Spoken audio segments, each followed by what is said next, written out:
Qizlar guruhida faoliyatimni to'xtatganim rost. Bugun bывший labelim tomonidan video joylanibdi. Men qizlar guruhida ketganligim haqida. Joylangan videodan keyin men o'zimdan ham eshitishinglar kerak deb hisobladim. To'g'risi, hamma bo'lgan voqealarni, sabablarini gapirib o'tirish niyatim yo'q. Так вот, guruhdan ketish bu meni fikrim emas edi, bu meni qarorim emas edi va bu meni initsiyativam ham emas edi.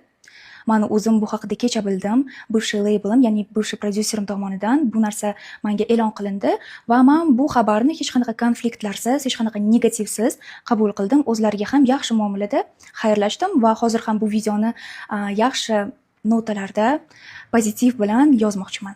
Ba'zi savollarga javob beraman. Turmushga chiqmayapman. Ko'pchilik shu savolni berishdi. Turmushga chiqayotganingiz uchun ketdingizmi deb. Yo'q, turmushga chiqmayapman. Ikkinchi savol, osmon bo'lib ketganingiz uchun yo ko'tarilib ketganingiz uchun pisand qilmasdan ketib yubordingizmi degan savol ham kelibdi. Unaqa ham emas. Menimcha adekvatni odam bunaqa sabab uchun guruhidan voz kechib ketib yormaydi. Nima sababdan bu guruhdan o'z xohishim bilan ketmagan bo'lardim? Chunki bu guruhning asoschisi o'zimman. Boshqa qizlarni ham bir-biri bilan tanishtirgan odam o'zim bo'laman. Получается, biz uchalamiz o'rtoq bo'lib yurardik va men qizlarga shunaqa taklif bergan edim. Guruh ochsak, nima deysizlar?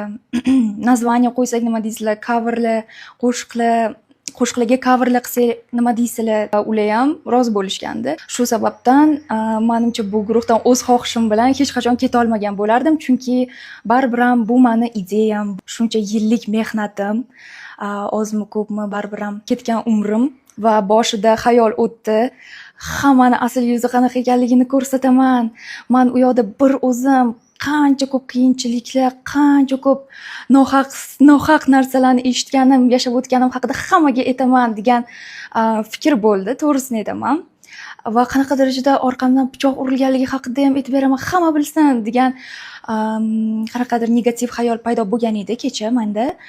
Bugun o'tirib o'yladimki, что men konfliktga borishni xohlamayman va bu mavzuni mana shu yoqda yopishni juda ham xohlayman. Chin dildan xohlardimki, meni sevimli auditoriyam meni qo'llab-quvvatlashni davom ettirishligini, chunki meni hali maqsadlarim, orzularim juda ham ko'p, hali juda ham ko'p narsalar qo'limdan keladi. Zero nima bo'lishidan qat'iy nazar hammasi yaxshiligi. Men buni oldin ham aytardim, hozir ham aytaman.